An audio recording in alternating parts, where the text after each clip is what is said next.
Fungua Injili ya Marko mlango wa kwanza mstari wa 16. Nimefurahi kumuona rafiki yangu wa NYTV.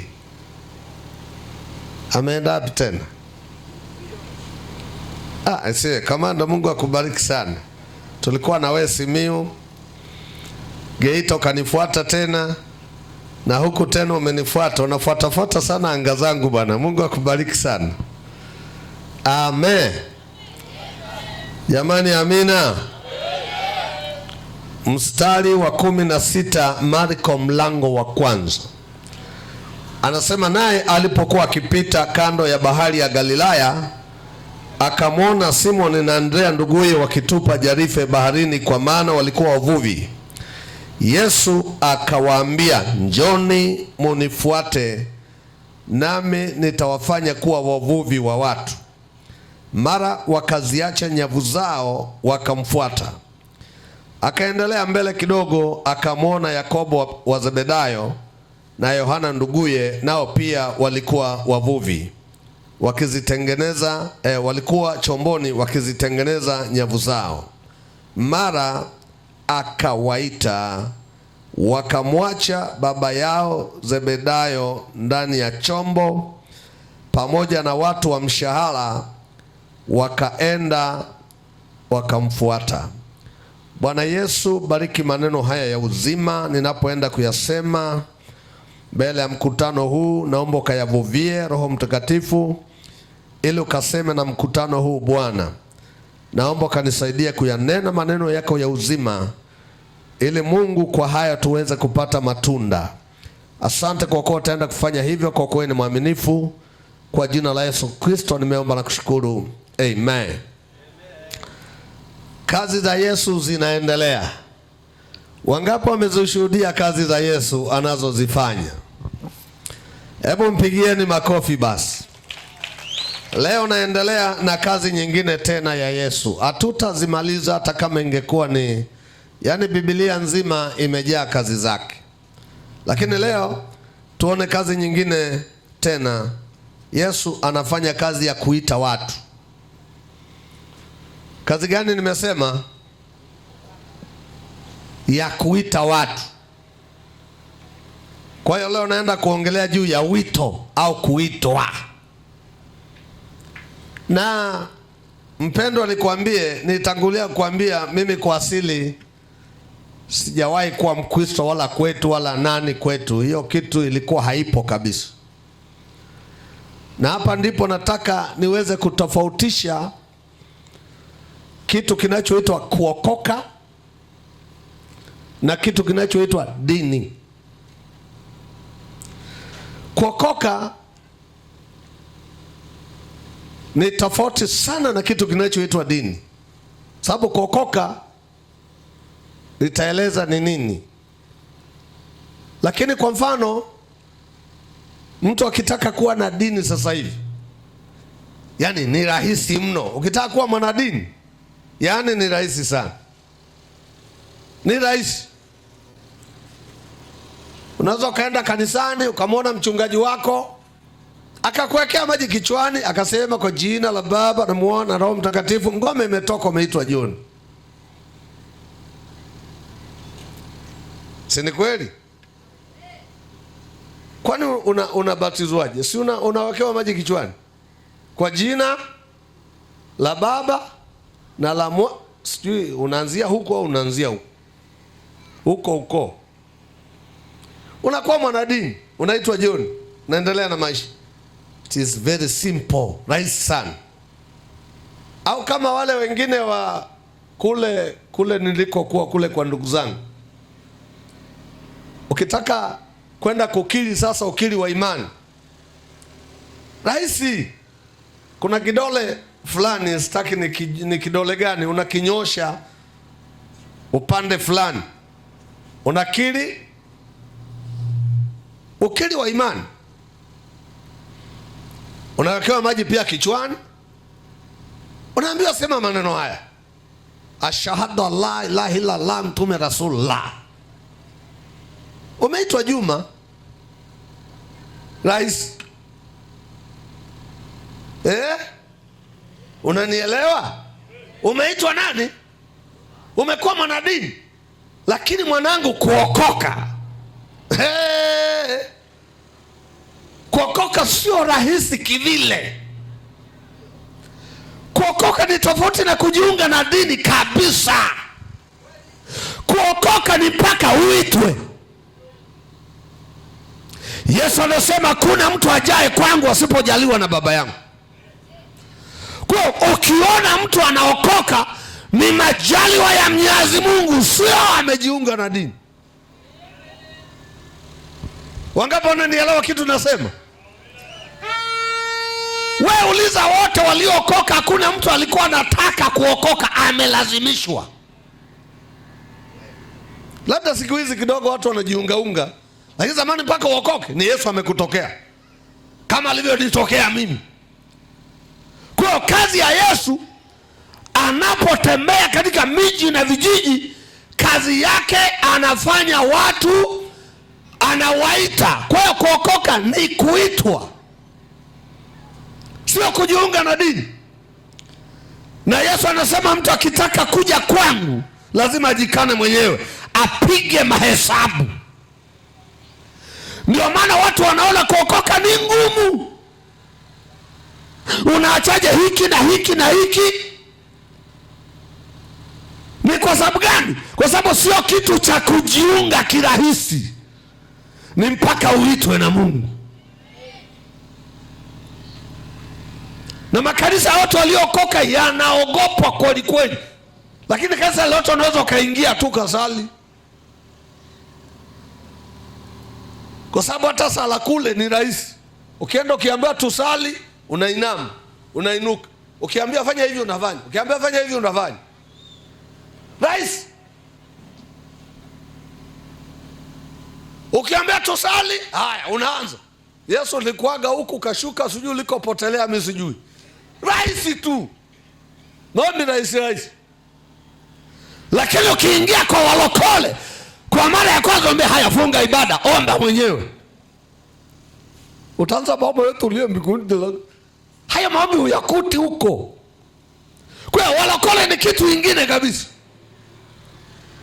Ni watu walioitwa, ni watu waliotengwa kutoka kwenye dunia. Wewe waliokoka kuanzia juzi, na kupa hongera, maana umeitwa na Yesu ili uweze kuingia mbinguni, sio kwenye dini. Hujaingitwa ili uingie kwenye dini, umeitwa ili uandikwe kwenye kitabu cha uzima wa milele. Siku unaondoka duniani, unaenda kumkuta Yesu mbinguni, maana amekuita. Mwambie jirani yako, Yesu amekuita. Yesu alishakuita wewe. Usivuye huko tumekuja kujiunga na dini. Wachaga huwa anasema mimi sibadilishi dini. Huko sio mambo ya kubadilisha dini. Huu ni wito. Wakati Yesu anaita watu, unaweza kufikiri Yesu alikuwa hataki watu. Mtu mmoja akamwambia katika mikutano, Bwana, mimi nitakufuata. Yesu akamwambia, we hapana. We najua ukinifuata hutafika mbali.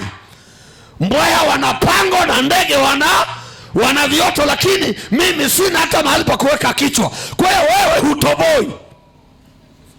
Ndio maana mtu anatubu leo, kesho anarudi nyuma. Hajaitwa huyo, alidandia tu, alidandia treni.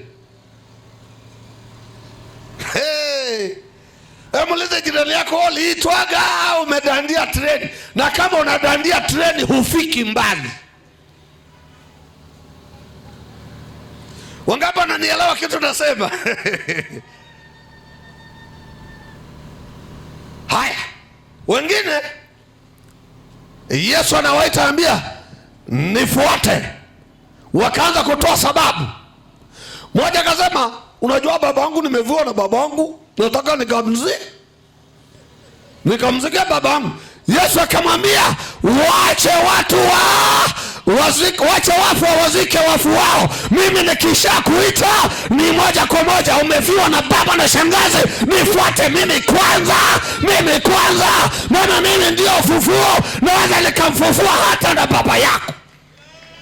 Kwa Yesu kwanza, na Yesu akisha kuita hakuna sababu ya kusema mume wangu, mke wangu. Yesu anapokuita anakuita peke yako.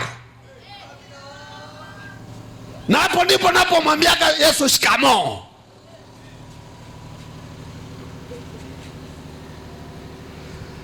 Halo? Mwingine Yesu akamwambia nifuate.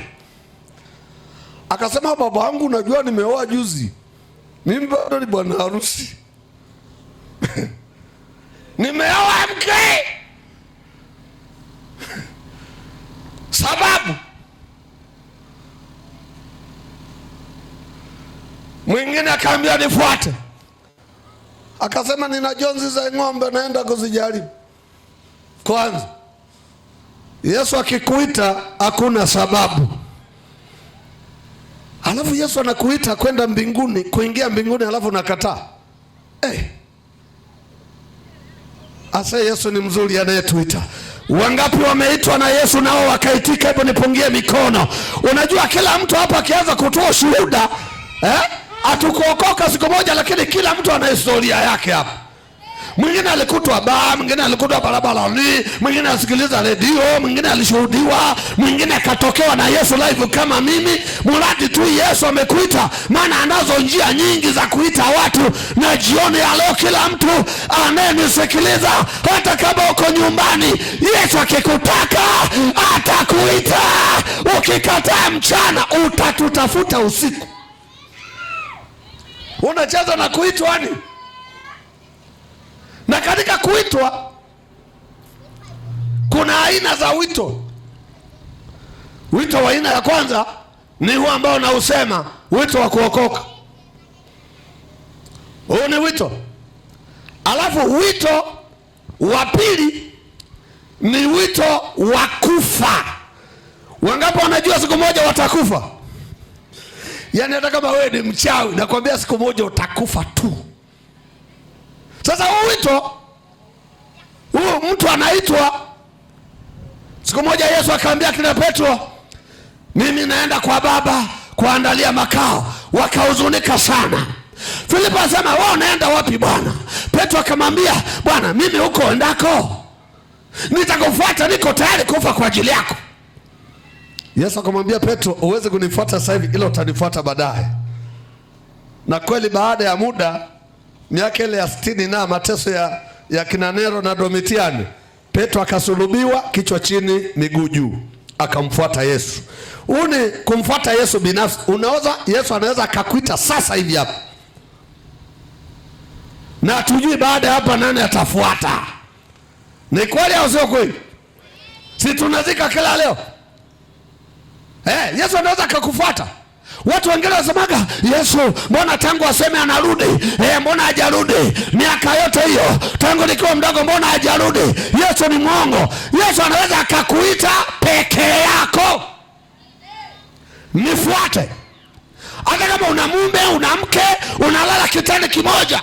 Nimewahi kusikia watu wakiomboleza, Mungu, umemchukua mume wangu. Nitafanyaje watoto? Bwana hukuniambia sasa. Mungu akwambia, maana anakuogopa. Huo ndio babe wa Yesu sasa. Nifuate. Anachukua kapumzi, ujanja wote kwisha, habari yako. Hapo unajifanya mjanja. Kwenye kifo hakunaga ujanja. Ndio maana juzi nilikwambia mchanga mmoja akasema, acha Yesu nimfuate hata kama nikienda kumkosa, lakini niwe salama, kuliko kusema Yesu hayupo alafu unakufa unamkuta. Yaani mtu unakataa kuokoka alafu unaweza ukafa saa yoyote, maana huna bima ya maisha wewe.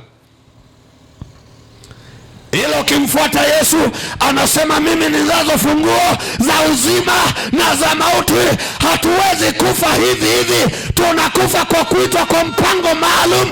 Na kama sijamaliza kazi yangu, siwezi kuondoka, maana bado Yesu anajua ninayo kazi. Na ndio maana hujafa mpaka leo, maana Yesu anajua ukifa unaenda mahali pabaya. Anasubiri usikie sauti yake alafu kuite. Ukikataa wito ndio inakula kwako sasa. Hiyo ni aina ya pili ya wito.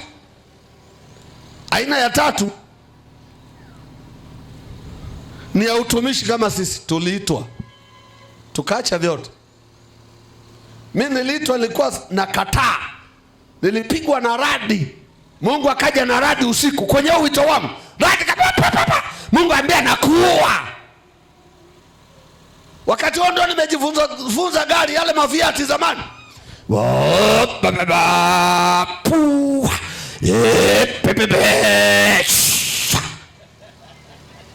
Wewe dereva wa sasa utanyanyua hiyo ngoma huwezi. Ilikuwa ni raha mwanangu, jakatizo. Alafu unaniambia sijui nikaanza kuhubiri, sijui nikaanza kutegemea sadaka za watu, sijui nikaanza kusimangwa na visadaka vya watu. Kati ya watu waliopambana na Mungu katika huu wito ilikuwa ni mimi, kama unavyopambana kuokoka wewe. Nilikataa, mchungaji wewe Mungu sitaki, na nikaacha kuomba, nikaacha kusoma Biblia, lakini Yesu bado akanifuata. Usiku wakati nimelala akaniambia nakuua. Nenda kanitumikie. Achana na magari, mimi nitakupa leseni yangu. Naanzia wapi? Mambo ya kutegemea sadaka na kusimanga. Sadaka zenyewe ni jero.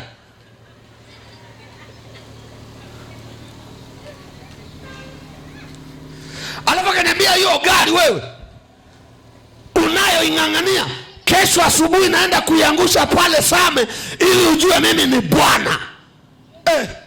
Kesho yake saa 4 nimeacha kwenda, nimeogopa yale maradi. Kaambia gari ya Muru imepinduka pale Same, imeanguka. Ndio nikasema shikamo. Huu wito sio saa hizi watu wakiona watu wamevaa suti wanasema na mimi najaza fomu. Huu ni wito. Maana Yesu anasema aliyowaita aliyowataka mwenyewe. Aliwaita aliyowataka mwenyewe, sio wazamiaji. Na hii kazi kama hujaitwa na Yesu utakimbia. Ina mambo nilikataa mwenyewe. Unasema Mungu akulazimishi, alinilazimisha mimi. Alafu wito aina ya 4 ilikuwa ni wito wa wote. Sasa unyakuo, siku Yesu anarudi, anakuja kutuchukua wote tulioitika ule wito wa aina ya kwanza wa kuokoka. Wangapi wanaamini Yesu atarudi kuja kutuchukua tena?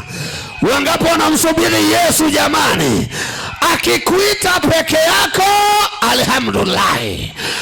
Akikuita si nani ataitwa baadaye, lakini tunasema sisi ambao tunamtumikia Bwana, acha tubaki, maana Yesu bado ana kazi na sisi. Huwezi kupata kama unaumwa, unaugua, lakini upo tu, unatembea tu. Watu unaenda kuziko na rudi, unaziko na rudi. Ndio maana tunahitaji kumtumikia huyu Yesu sana, maana ametuita ili tuweze kumtumikia.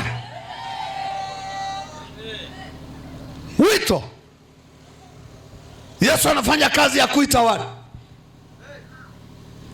Kwa kuokoka sio jambo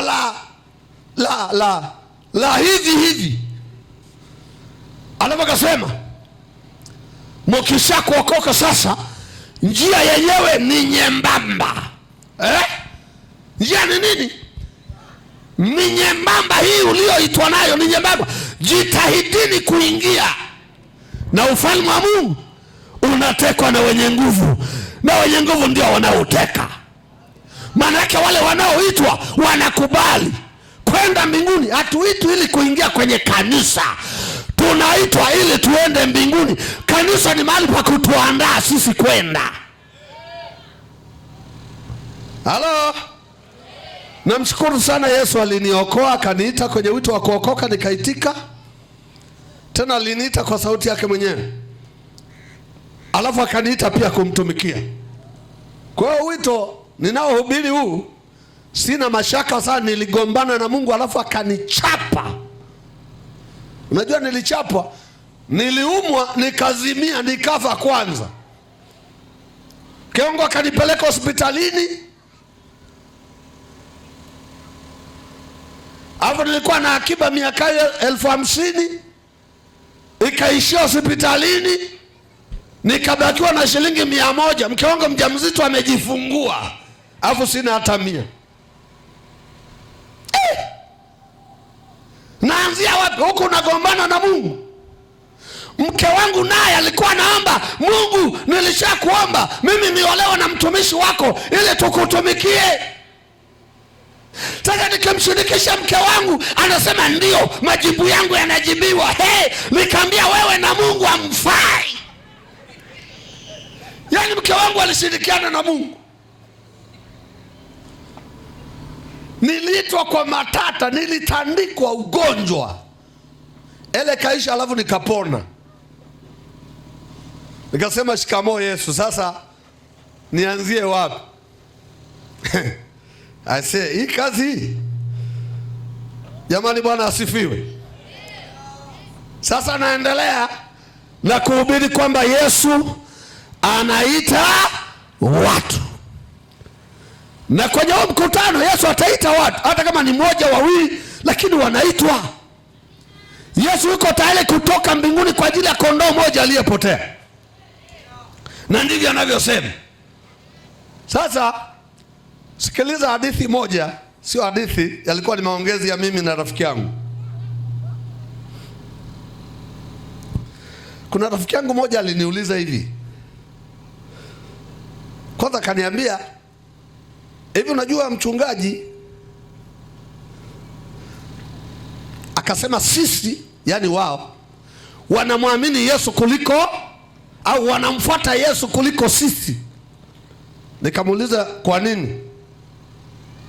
Akaniuliza sinagogi ni nini? Nikamwambia kamusi ya Kiswahili nasema.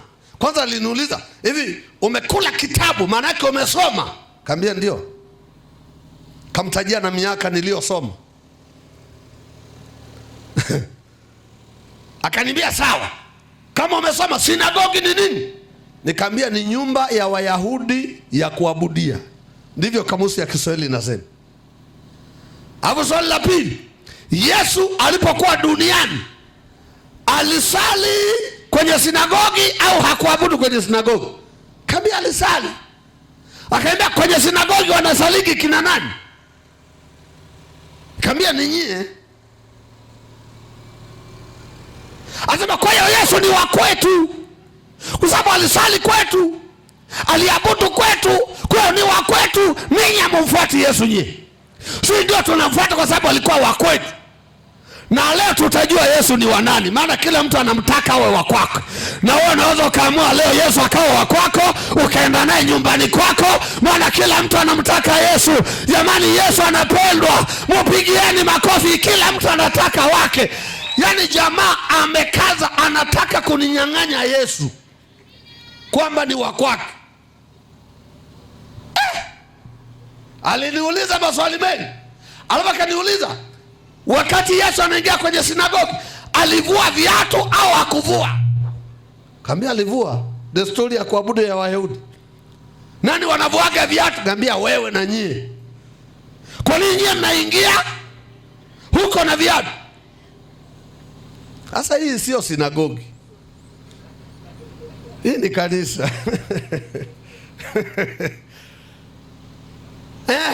Yaani jamaa anataka kunyang'anya Yesu eti. Alafu akaniuliza tena, Yesu alipokuwa anaingia kwenye masinagogi alivaa nguo gani? Kaambia alivaa gauni refu kama Wayahudi. Anasema nani wanavaaga hayo magauni? Kaambia nyie ndio mnavaaga hayo magauni. Kwa Yesu ni wa kwetu. Jamaa anang'ang'ana, yeye anataka kumuondoa Yesu hivi hivi, nibaki peke yake. Na mimi nang'ang'ana.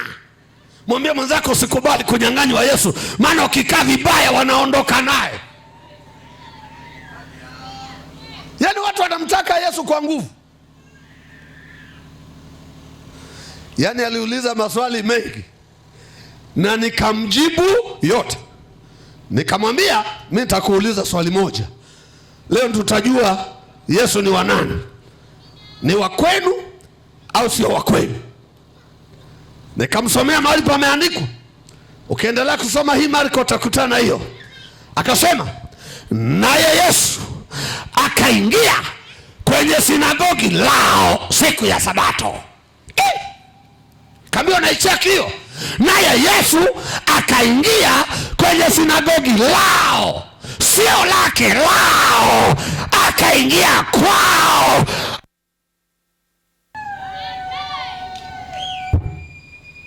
Halo.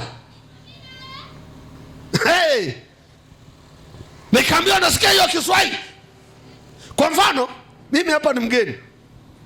Ukiniona nahubiri hapa ni mgeni na kesho naondoka, au kesho kutwa, ukisema mimi ni wa hapa unakosea. Mimi sio wa hapa, ila nimekuja kwenu, au nikala vya kwenu, nikatumia maiki zenu, nikatumia spika zenu, nikatumia jukwaa lenu, nikatumia uwanja wenu, lakini mimi sio wa kwenu. Au mimi ni wa kwenu? Kwani mimi na wewe tunajuana? Mimi tumejuana kwa sababu ya Yesu hapa. Kwa mimi sio wa kwenu kabisa, lakini yuko wa kwenu, ila nimekuja. Alafu nikamwambia nasikia alienda kwenye sinagogi lao, ila sio la kwake. Na huko kwenye sinagogi akamkuta mtu mwenye mkono uliopooza. Yesu kwa sababu anafanya kazi ya kuita watu, Biblia inasema akamwambia, rafiki, nyosha mkono wako uwe mzima. Yule mtu akawa mzima, mkono wako ukapona kama ule wa pili. Maandiko yanasema Wayahudi na Mafarisayo wakamuudhi Yesu, wakataka kumuua kwa sababu alifanya hayo siku ya Sabato. Nikamuuliza, je, kama ni wa kwenu, kwa nini mnataka kumuua? Kumbe nyie ni wauaji, si wa kwenu? Kaponya mtu, kavunja Sabato yenu, kwa nini mnataka kumuua? Unajua nyie walokole wabishi. Sio wabishi. Jibu swali, mimi nimejibu ya kwako yote. Tukaachana na rafiki yangu draw, akakimbia swali hili. Nikamwambia, sasa sikiliza, Yesu alipokuja duniani alijua kitu anachokuja kufanya. Yeye anasema alikuja kutafuta na kuokoa kile kilichopotea. Ndio maana Yesu alikuja, anawatafuta waliopotea, anawatafuta wanakondoa warudishe kwenye kundi, na ndio kazi yake. Na Yesu anaweza kaingia mahali popote, hajalishi kwamba uko wapi. Kwenye sinagogi anatinga, hata kilabuni anatinga, hata kama ungekaa kuzimu atatinga, atakufuata, maana yeye anayo mamlaka yote juu mbinguni na duniani na chini ya ardhi. Anawatafuta watu ili aweze kuwaokoa. Hebu mpigieni Yesu anayewatafuta watu. Kwa Yesu huwezi kujificha, atakutafuta tu. Nikamwambia, sikiliza, Biblia inasema akaingia kwenye sinagogi lao. Biblia inasema akawaita, akamwambia, nifuate. Wewe nifuate, na wewe nifuate, na wewe nifuate. Biblia inasema wakamfuata, na walipoona amepata kundi la wanaomsapoti, vijana wavuvi 12, akasema, sasa mimi ninalianzisha kanisa langu, na kanisa langu haitakuwa kama masinagogi, haitakuwa kama dini zenu. Kanisa langu mimi niliyowaita mwenyewe, ninalijenga juu ya msingi ambayo milango ya kuzimu haitaweza kulishinda, milango ya shetani haitaweza kulishinda, milango ya waganga haitaweza kulishinda. Ndio maana ukiingia kwa Yesu unakuwa salama. Haya. Hebu mpigieni Yesu makofi. Akaanzisha kanisa mwanaume. Umeokoka nini? Tuheshimiane. Kwani mimi nimeokoka nini? Kwani wewe hujaokoka nini? Kwenda zako na ushindwe mfululizo. Wakenya wanakemeaga shindwa mfululizo. Yaani asirudia tena kukemea mfululizo. Yaani shindwa kesho na kesho kuta, siku zote unashindwa. Yesu akalianzisha kanisa lake. Bwana Yesu asifiwe. Na kanuni ya kuitwa, Yesu akikuita, sharti moja, lazima uache vyote. Lazima uache vyote. Yesu akawaita, wakaacha vyote, wakamfuata. Mimi niliitwa nikaacha bangi. Nimekumbuka kisa kimoja tena, nilikuwa nahubiri Nairobi. Hii kisa sitakaa nikisahau. Wakati nahubiri maeneo ya Banana pale Nairobi, jioni nilikuwa na kwaya kutoka Moshi. Sasa wakati nahubiri, karibu na kumalizia, nikaona vibinti viwili vimekuja hapa mbele yangu. Nikasema hawa ni watu au ni majini? Yaani wamenyooka. Unajua kunyooka, hawana kona yoyote. Kwa hiyo wamenyooka mlingoti, yaani hawana kona kokote, afu hawana nyama, yaani wamenyoka. Ni vyembamba, alafu vimevaa vitati vyembamba, vitishati vyembamba, viatu virefu vinaenda hivi. Yote kama hawa ni watu au majini? Kumbe jana yake walienda kwa masela kwenye mambo yao. Ndio maana huwa wanasemaga, yani kama uko gizani, yani wanaume wana roho ngumu. Mimi sijawahi kuona wanaume hawa walioko gizani. Sasa mtu hana nyama, unampeleka wapi? Yani hana nyama, akienda kukufia huko.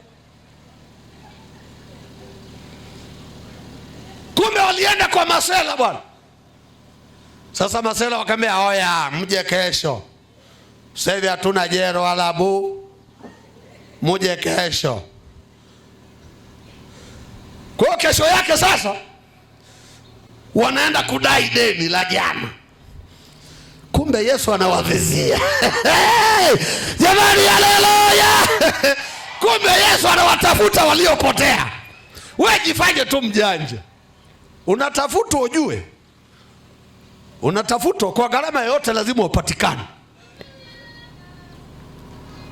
Sasa moja alikuwa anaitwa Njeri na moja alikuwa anaitwa Werimo. Sasa Njeri akamwambia, bwana, twende tusikilize hiyo gospel ya TZ. Wakawa wanavutana, twende bwana, wale masela kabla hawajalewa, twende deni letu, twende. Njeri akamleta Werimo. Tena hawakukaa kwenye vitu yani walikuja moja kwa moja. Kuangalia nikakuta vitu misumari vimesimama virefu. Nakwambia vimenyoka, hawana kona mahali.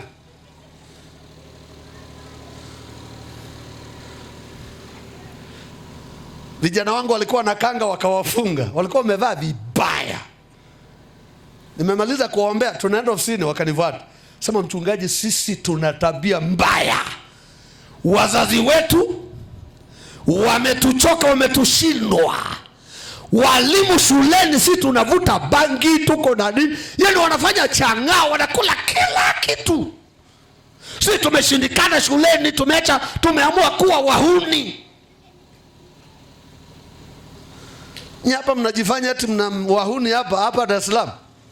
Nenda Nairobi sasa, ndio utajua kuna watu walioharibika. Nenda Nairobi.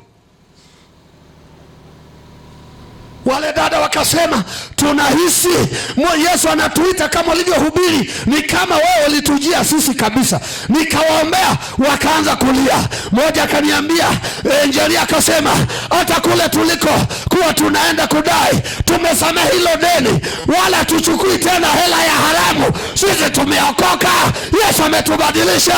Ndio maana Yesu akikuita, lazima uache vyote. Unamfuata Yesu. Wangapi wako tayari kuacha vyote wamfuate Yesu kwa ajili ya uzima wa milele? Nimehubiri, nimemaliza. Mwaka uliofuata nikatembelea hilo kanisa kwa Pastor Ngatia. Sasa nilipofika nikapokelewa na dada moja mnono. Wakenya wanasema mnono, yani mnene. Chakula cha Kenya kwa mgeni unapewa kidheri. nikaletewa, yani wali umechanganywa na maharage na nani huko, mboga za majani, sukuma huko, yani kila kitu kimewekwa huko. Alafu mlima namna hii. Dada akakaa pale, mnene, amebeba mtoto mgongoni. Akasema, pastor, ati wanikumbuka mimi. Kaambia, kwani wewe nani? Mimi si yule Njeri. Njeri yupi? Si yule tuliokoka wawili la waelimo, wale ambao tulikuwa tunaenda kwa Masela. Alafu Yesu akatukamatia njiani yani wewe ndio Njeri? Njeri amenenepa. Jamani, Yesu anajua kuwatengeneza watu. Akikuita na kutengeneza, anasema kila tawi likalo ndani yangu, hilo ninalisafisha ili liendelee kuwa safi, ili liendelee kutumika. Jamani, haleluya! Njeri ni mnene. Akasema, mimi nilioleka, yani nimeolewa, nilioleka na nina hii mtoto moja. Njeri naye ameolewa kwenye kaunti nyingine. Jamani, Yesu inalipa. Ukija kwa Yesu, anarudisha hata nyama zako ambazo shetani ameshakula. Mimi hapo ngeniona miaka ile, ilikuwa ni kicheko, tafikia nimelia. Sura kama litafunwa na simba, alafu nikatemwa tena. Macho yangu yalikuwa mekundu kwa sababu ya bangi. Lakini Yesu akanitengeneza tawi kwenye mzabibu. Yesu akikuita, anakukarabati, anaondoa dhambi zote, anasamehe zote kabisa, anasamehe magonjwa yako yote, anakuponya uhai wako na kaburi. Maisha yanaanza sasa ya kumtumikia mpaka tunamsubiri siku atakaporudi. Naomba simama kwa miguu yako nikuombee. Haya, watu wote inua mikono juu. Wote inua mikono yako juu. Funika macho yako, usiniangalie tafadhali. Tunaposema kufunga macho, manake ili usiwe macho yako unajua yanaona mengi, ili maana yake hisia zako zipeleke kwa Mungu na tafakari yako. Ndio maana ya kufunga macho. Hatufungi macho ili kumfanyaje mtu, kwa sababu unapofunga macho, tafakari ya kimungu inakuwa nzuri zaidi kuliko unapoangalia mara umemwangalia huyu, mara umeangalia mtoto, mara jirani yako, mara sijui nini. Inakuwa hauna utulivu. Lakini ukifunga macho, una uwezo wa kutafakari.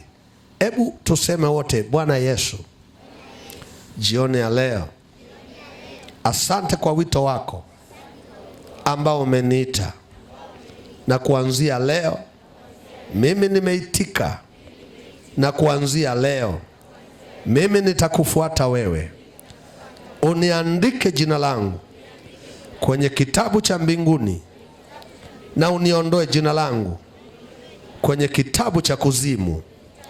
Yesu, uniokoe, uniponye, sitarudi nyuma tena. Nimemkataa shetani na kazi zake zote. Yesu, nisaidie. Asante kwa kuniokoa, asante kwa kuniita, na mimi nitakutumikia. Nimeomba na kushukuru katika jina la Yesu, amen. Endelea kunyoosha mikono yako. Nataka nikuombee baraka. Kama uliwahi kusali hii sala siku za nyuma, shusha mkono wako. Lakini kama hujawahi kusali hii sala, endelea kuinua mkono wako nikuombee. Nafikiri nimeeleweka. Kama hujawahi kusali hii sala, endelea kuinua mkono wako. Lakini kama uliwahi kusali hii sala niliyokuomba nayo, endelea kuinua mikono yako juu. Inua kabisa. Sio kama mmenielewa. Kama hujawahi kusali hii sala, endelea kuinua mkono wako. Lakini kama uliwahi kusali hii sala,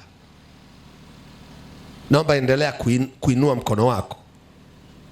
Sasa ambao umesali sala hii kwa mara ya kwanza, njoo hapa karibu sasa ili nikuombee. Njoo hapa karibu na mimi. Naomba muwasaidie hao watu. Kwa mara ya kwanza wamesali sala hii. Na kuponya. Mama alifunguliwa hapa. Hayo madudu yatakuacha tu. Wewe ngoja aje akutane tu. Yesu anaita watu ili awaokoe, awaponye, awape uzima wa milele. Uweze kuja kwa Yesu ukaendelea kuwa mgonjwa. Uwezi. Kama yuko mwingine umesali hii sala kwa mara ya kwanza.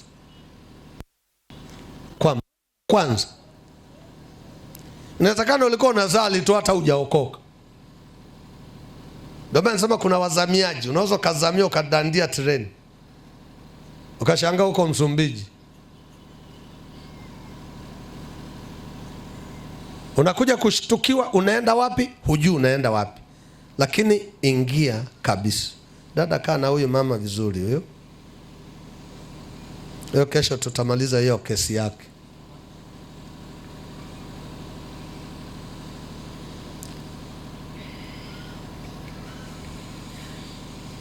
Unaweza ukashusha mkono wako sasa.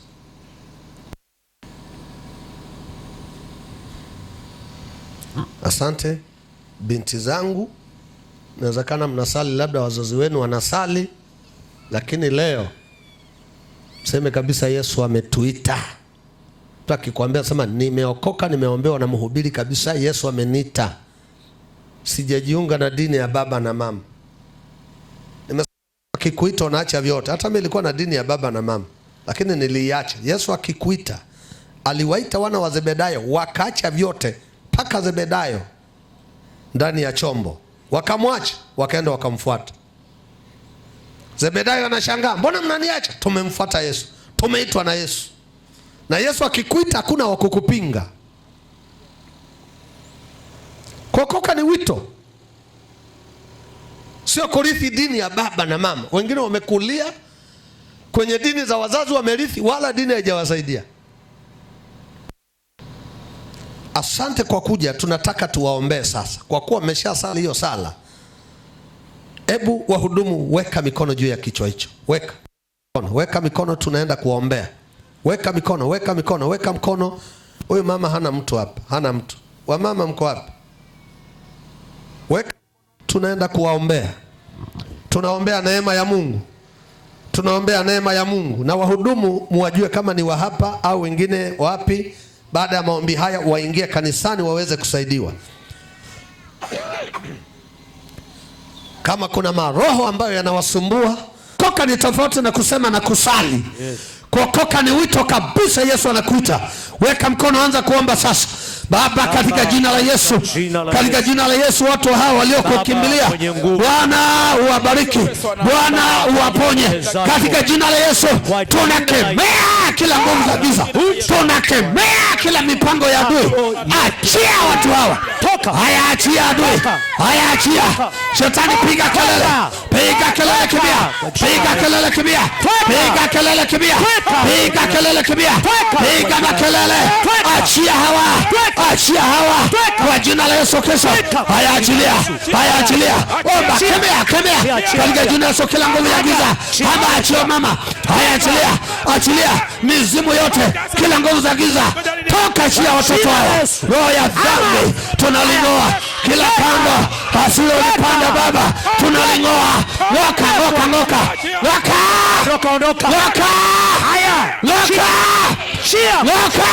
katika jina la Yesu. Haya ng'oka, kemea katika jina la Yesu. Ng'oka.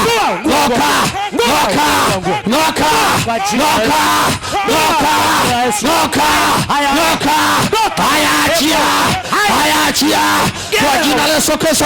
Haya achilia huyo, haya achilia huyo. Moto, ungua na shetani, roho za mizimu. Haya achia kwa jina la Yesu Kristo. Haya achilia hawa, moto.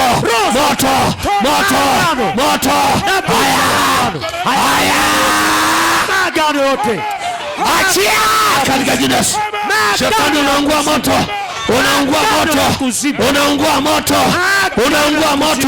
kwa damu ya Yesu, kwa damu ya Yesu.